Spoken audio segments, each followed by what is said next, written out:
Love marriage मेरी सबसे बड़ी भूल। रात का समय था और मुझे डर लग रहा था। इस वक्त मायके जाकर सबको क्या बताऊंगी कि रात के इस पहर में अकेली क्यों आई हूँ और मेरा पति कहाँ है, जबकि मेरे पति कैसे आते। मैं तो उनसे लड़ झगड़ कर आ गई थी। उस व्यक्ति ने मुझे एक बार भी नहीं रोका था, बल्कि साफ साफ कहा था कि तुम जा तो रही हो, लेकिन याद रखना वापस भी तुम्हें खुद ही आना पड़ेगा, मैं तुम्हें लेने नहीं आऊँगा। इतने कांटेदार शब्द थे ना उसके, और बोलने का ढंग इससे भी ज़्यादा खतरनाक था। मेरे तो आंसू ही नहीं रुक रहे थे। बदनामी का एहसास मुझे अंदर से काट रहा था। मुझे कुछ समझ नहीं आ रहा था कि अपनी मर्जी की शादी करने के बाद भी मेरा गुजारा नहीं हो रहा था। शायद सच कहते हैं लोग, प्यार मोहब्बत कुछ भी नहीं होता, सब कुछ पैसा ही होता है। जब इंसान की इच्छाएं पूरी ना हो तो इसका प्यार से दम घुटने लगता है, और मेरी इच्छा है तो ज़रूरतें भी पूरी नहीं हो पा रही थी। मुझे आज भी वो दिन याद है जब माँ और भाई ने मुझसे कहा था कि अच्छे से सोच लो, तुम जिस व्यक्ति से शादी करने जा रही हो उसके पास इतनी दौलत नहीं है, वो तुम्हें इतनी खुशी नहीं दे सकेगा जितनी तुमने यहाँ देखी है। लेकिन मुझ पर तो सिर्फ प्यार का भूत सवार था। शादी के बाद आयुष का आदेश था। मुझे एहसास होने लगा कि मैंने गलती की है, और इसकी शुरुआत उसी दिन से हुई थी जब मैंने जीन्स टॉप पहना था। मेरे पति ने देखकर ये कहा था कि ये तुमने क्या पहन लिया है, हालांकि मैं पहले भी ऐसे कपड़े पहनती थी। उसने मुझे नहीं रोका था, लेकिन अब हम इस वक्त मेरे पति के दोस्त के घर हैं, शादी की दावत पर जा रहे थे। मैंने हैरत से अपने पति को देखा, जिसके चेहरे पर मायूसी थी। मैंने कहा कि मैं तो शॉर्ट कपड़े पहनती ही थी, आज कौन सा मैंने पहली बार पहने हैं। और उसने साफ साफ मना कर दिया कि अब तुम मेरी हो, मेरी पत्नी हो, मुझे ऐसे कपड़े पसंद नहीं हैं, कपड़ा अभी बदल लो। मैं तो कुछ बोल ही नहीं पाई। मुझे उस दिन एहसास हुआ था कि मर्द की फितरत कितनी दोगली होती है। उसे महबूबा मॉडर्न चाहिए होती है और पत्नी घूंघट में छुप हुई। मैंने गुस्से में कपड़े चेंज कर लिए, लेकिन मेरा मूड तो पूरी तरह खराब हो चुका था। एक तो घर में एसी भी नहीं था, गर्मी से मेरी जान निकल रही थी। अगर मैं ज़रा खुश हुई थी तो वो खुशी भी उसने मुझसे छीन ली थी। और फिर मेरा गुस्सा उस वक्त आसमान को छूने लगा जब मैंने ड्राइवर को फ़ोन करके अपने घर से बुलाया कि हम दोनों को मेरे पति के दोस्त के घर ड्रॉप कर देगा। लेकिन मेरे पति ने मुझसे पूछे बिना ही उसे वापस भेज दिया और साफ शब्दों में कहा कि मेरे दोस्त ने मेरी हैसियत को जानते हैं, मैंने तुमसे शादी की है, तुम्हारी दौलत से नहीं। अब जैसे मैं रहता हूँ तुम्हें भी वैसे ही रहना पड़ेगा। और फिर हम बिना एसी की टैक्सी में बैठ कर गए। मेरे हलक में कुछ अटका सा लग रहा था। आंसू तो उमड़ उमड़ कर बाहर आ रहे थे। मैं मुश्किल से उन आंसुओं को गला घोंटने में लगी हुई थी। हम कब पहुंचे कुछ पता ही नहीं चला। मेरे पति ने मुझे जैसे किसी सपने से जगाया, और जैसे ही मैं टैक्सी से बाहर निकली मेरी आंखें फटी की फटी रह गईं। हम एक आलीशान बंगले के सामने खड़े थे। मुझे पता ही नहीं था कि मेरे पति का दोस्त इतना अमीर भी था। मैंने हैरत से अपने पति की तरफ देखा, जो अब टैक्सी वाले को किराया दे रहे थे। उसके बाद उसने दरवाजे पर बेल बजाई। मैंने फ़ौरन अपने हुलियों की तरफ देखा। सादा सी साड़ी में उस आलीशान घर में जाने के काबिल नहीं थी। अब मुझे गुस्सा आ रहा था कि मैंने वो कपड़े क्यों उतारे थे। और फिर गार्ड ने दरवाज़ा खोल दिया। उसने अच्छे से हमारा वेलकम किया और एक नौकर हमें लेकर अंदर आ गया। जितना बाहर से खूबसूरत था, अंदर से उतना ही दिलकश था। हर चीज़ में खूबसूरती झलक रही थी। मुझे फ़ौरन अपना मायका याद आ गया, जब मैं अपने प्यार के लिए जिसे मैं अपने प्यार के लिए छोड़ के आ गई थी। मेरा दिल टूट गया था। और फिर मेरे पति का दोस्त बाहर आया, उसके साथ उसकी पत्नी भी थी। दोनों को देखकर मैं हैरान रह गई थी। वो दोनों एक दूसरे के संग इतनी खूबसूरत लग रहे थे। उस लड़की ने बहुत ही मॉडर्न कपड़े पहन रखे थे। दोनों ने फूल देकर हमारा वेलकम किया। मुझे अपना आप मिटता हुआ सा लगने लगा। मैं आज तक बड़ी बड़ी शादियों और पार्टियों में गई थी और लाखों लाखों के कपड़े पहने थे, पर इस वक्त मैं बिल्कुल वैसी ही लग रही थी जैसे हमारे घर की नौकरानी। अंदर का माहौल उतना ठंडा था कि मुझे कुछ देर बाद ही ठंड लगने लगी। मैं तो उन सब चीज़ों की आदी थी। गर्मी तो मैंने कभी देखी ही नहीं थी। मेरा पति अपने दोस्त से हंस हंस कर बातें कर रहा था और उसकी पत्नी खाने पीने का इंतजाम देखने में चली गई। मेरे पति के दोस्त ने कहा कि भाभी आप बहुत अच्छी लग रही हैं। उसने आंखों में आंखें डालकर कहा, अभी भी मोहब्बत करने वाली औरतें दुनिया में मौजूद हैं, वरना आजकल तो औरतें पैसे पे मरती हैं। उसकी बात से मुझे कुछ हुआ था। मैं चुपचाप बैठी रही। एक खुशगवार माहौल में हमने खाना खाया। मेरे पति का दोस्त थोड़ी थोड़ी देर बाद उससे बातें कर रहा था। वो कह रहा था कि मैं कितने दिनों से आप लोगों की दावत करना चाहता था, लेकिन आपके पति के पास टाइम ही नहीं था। और फिर मैंने अपने पति की तरफ देखा, जो खामोशी से खाना खा रहे थे। मुझे महसूस हुआ कि जैसे वह जानबूझकर मुझे यहाँ नहीं लाना चाहता था। मेरे पति के दोस्त की पत्नी बिल्कुल किसी रोबोट की तरह थी। वो देखने पर बस मुस्कुरा देती थी, कुछ बोल ही नहीं रही थी। तकरीबन 3 घंटे हम वहाँ रहे। मेरा वहाँ से उठने का दिल नहीं चाह रहा था, लेकिन वापस तो आना ही था। हम लोग वापस आ गए। मेरे पति के दोस्त और उसकी पत्नी ने मुझे गिफ्ट दिया था। वापस आकर मुझे उस छोटे से घर में अजीब सा एहसास हुआ था। मेरा दम घुटने लगा था। दिल कर रहा था कि वापस उधर ही चली जाऊं, लेकिन अब तो मुझे यहीं रहना था। मेरे पति खामोश थे।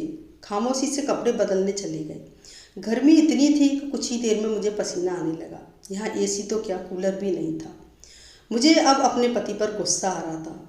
उसने वो सब कुछ लेने से क्यों मना कर दिया था जो मेरे घर वालों ने दिया था। मेरे पति ने मना कर दिया था क्योंकि उनकी आत्मसम्मान को ठेस पहुंचाती, और मैं यहाँ जल रही थी। कुछ देर बाद मैंने भी चेंज कर लिया, और जब मैंने गिफ्ट खोलकर देखा तो मेरी आंखें चुंधिया गई थी। उसमें ही खूबसूरत सा डायमंड का सेट था। मैं अभी उसकी खूबसूरती में गुम थी कि मेरे पति ने वो सेट मेरे हाथ से छीन लिया और कहा कि इतना महंगा गिफ्ट नहीं लेना है, हम उन्हें वापस कर देंगे। मैंने हैरत से अपने पति को देखा। उसके चेहरे पर गुस्सा था। मैंने सेट फेंक दिया और सोने के लिए लेट गई, लेकिन गर्मी इतनी थी कि सोया ही नहीं गया, जबकि मेरा पति थोड़ी देर बाद ही सो गया था। उसे आदत थी ऐसे रहने की, जबकि मुझे नहीं थी। और फिर हमारे झगड़े बढ़ते गए। मुझे महसूस हुआ था कि मेरा पति बड़ा अजीब और सनकी सा था। उसने मुझे जॉब करने से भी मना कर दिया था। मुझे भी बहुत अच्छी जगह से ऑफ़र आई थी। मैंने अपने पति से कहा कि हम दोनों मिलकर जॉब करते हैं और अपना घर बनाएंगे, वो सब चीज़ें जिनकी हमें ज़रूरत है। लेकिन मेरे पति ने कहा कि मैं तुम्हें जॉब की अनुमति नहीं दे सकता। अब मुझे लगने लगा था कि उसने जैसे मुझे घर में कैद कर लिया हो। जब पागल हो रही थी, मुझे छोटी छोटी ज़रूरतों के लिए पैसे चाहिए होते थे जो मेरे पति के पास नहीं थे। कभी बिजली नहीं होती तो कभी पानी बंद हो जाता था। 4 दिन में ही मेरी अकल ठिकाने आ गई। मोहब्बत का भूत मेरे सर से फ़ौरन उतर गया था। मैं तो अपने भाई से भी कुछ डिस्कशन नहीं कर सकती थी। उसने पहले ही मुझे इस शादी से मना किया था, और फिर उसी दिन मुझे माँ का फ़ोन आ गया। वो मुझे बता रही थी कि भाई और भाभी घूमने गए हुए हैं। मेरा दिल दुख रहा था। भाभी ने भाई को अपनी मुट्ठी में किया हुआ था। वैसे तो भाभी बहुत अच्छी थी, लेकिन मेरा भाई उसकी मर्जी के बिना कुछ नहीं कर सकता था। मुझे नए कपड़े की ज़रूरत थी। मेरे पास कपड़े के कम जोड़े थे। मुझे कुछ कपड़े खरीदने थे। मैंने बातों बातों में माँ से कहा था, तो उन्होंने मेरे अकाउंट में पैसे भेज दिए और मैं खुश हो गई। फिर मैं फ़ौरन शॉपिंग करने चली गई, लेकिन जब वापस आई तो मेरा पति घर आ चुका था। उसने गुस्से से पूछा कि तुम मुझे बताए बिना कहाँ गई थी। मैंने साफ साफ कह दिया कि शॉपिंग करने गई थी, और मुझे डर भी लग रहा था। मेरे पति ने पैसों के बारे में पूछा तो मैंने कहा उसकी माँ से ली हैं। इस पर उसने अपने जबड़े बींच लिए। मैं जानती थी कि उसे गुस्सा आया था, लेकिन ये पैसे मेरे थे, उन पर मेरा हक था। वो घर से निकल गया। रात को आया तो उसके हाथ में कुछ कपड़े थे। उसने वो कपड़े मेरी तरफ फेंकते हुए कहा कि वो किसी भिखारी को दे दे। मेरा दिमाग बिल्कुल ख़राब हो गया। मुझे अपने पति पर पागलपन का असर लग रहा था। मैं भी चुप न रह सकी और मैंने कहा कि तुम पागल हो गए हो क्या? अगर तुम्हारा बस चले तो तुम तो मुझे यहाँ सांस भी न लेने दो। मेरा यहाँ दम घुटता है। मेरी माँ के पैसों पर मेरा हक है। वो भी गुस्से से बोला, तुम ही मुझसे शादी करना चाहती थी। मैंने तुमसे कुछ छुपाया नहीं था, और मैं रोने लगी। मैंने वो कपड़े उठाए जो मैं खरीद कर लाई थी। जब मैं कमरे से निकलने लगी तो मेरे पति ने पीछे से कहा कि जा तो रही हो, मगर आना खुद ही। और मैं पता नहीं कैसे अपने घर तक पहुंची थी। मैं आते ही अपनी माँ से लिपट कर रो पड़ी। उन्होंने पूछा कि हुआ क्या, पर मैं कुछ नहीं कह सकी। मैं चुपचाप अपने कमरे में आ गई। मुझे अपने पति से नफरत महसूस हो रही थी। मेरी मोहब्बत जैसे मर गई थी। अपने कमरे में एसी के साथ मुझे अच्छी नींद आई थी। अगली सुबह भाभी ने मुझे आकर उठाया था। वो मुझसे शिकवा कर रही थी, हम भी रात को ही आए हैं। अरे भाभी से फ़ौरन पूछा कि भाई आपसे इतनी मोहब्बत कैसे करते हैं, वो आपकी हर बात कैसे मानते हैं। यह सुनकर भाभी के चेहरे पर साया सा लहराया। फिर उन्होंने कहा कि यह तो औरत के नसीब की बात है, किसी को सब मिल जाता है और किसी को सब मिलकर भी कुछ नहीं मिलता। मुझे उनकी बातों पर हैरत हुई। उन्होंने मुझे कहा कि अपने पति के साथ हमेशा वफादार रहो, बस यही एक रास्ता है जिससे पति का दिल जीता जा सकता है। और मैं सर झुकाए बैठी रही। किसी ने मुझसे कुछ नहीं पूछा। पूरी हताश हो चुकी थी। अपने मायके आए तब न मेरे पति ने फ़ोन किया था न मैंने। मैं बहुत सुकून में थी। ससुराल के बारे में याद आते ही मेरी आत्मा कांप जाती थी। कभी कभी वो जाली व्यक्ति याद आता था, क्योंकि मैं उससे मोहब्बत करती थी। और फिर पूरे एक हफ्ते बाद मुझे एक अनजान नंबर से फ़ोन आया। मैंने वो आवाज़ पहचान ली थी। ये मेरे पति का वही दोस्त था जिसके घर मैं दावत पर गई थी। वह फिर से घर बुला रहा था। कह रहा था कि उस दिन कुछ ज़रूरी बातें रह गई थी और शायद उसे भी अब तक का पता चल चुका था कि मैं अपने घर आई हुई हूँ। मैंने बिना सोचे समझे हाँ कह दी और अगले दिन मैं बताए गए टाइम से पहले ही अपनी लंबी गाड़ी में बैठकर वहाँ पहुँच चुकी थी। अंदर खामोशी सी थी, कोई भी नहीं था। कोई है क्या, मैंने पूछा और फिर मुझे एक आवाज़ सुनाई दी। दरवाज़ा खटखटाने की आवाज़। तभी मुझे एहसास हुआ कि आवाज़ किचन के साथ बने कमरे से आ रही थी। मैंने जाकर दरवाज़ा खोला जो बाहर से बंद था। अंदर का मंजर देखकर मेरी आत्मा कांपने लगी। मेरे पति के दोस्त की पत्नी रस्सियों से बंधी हुई थी।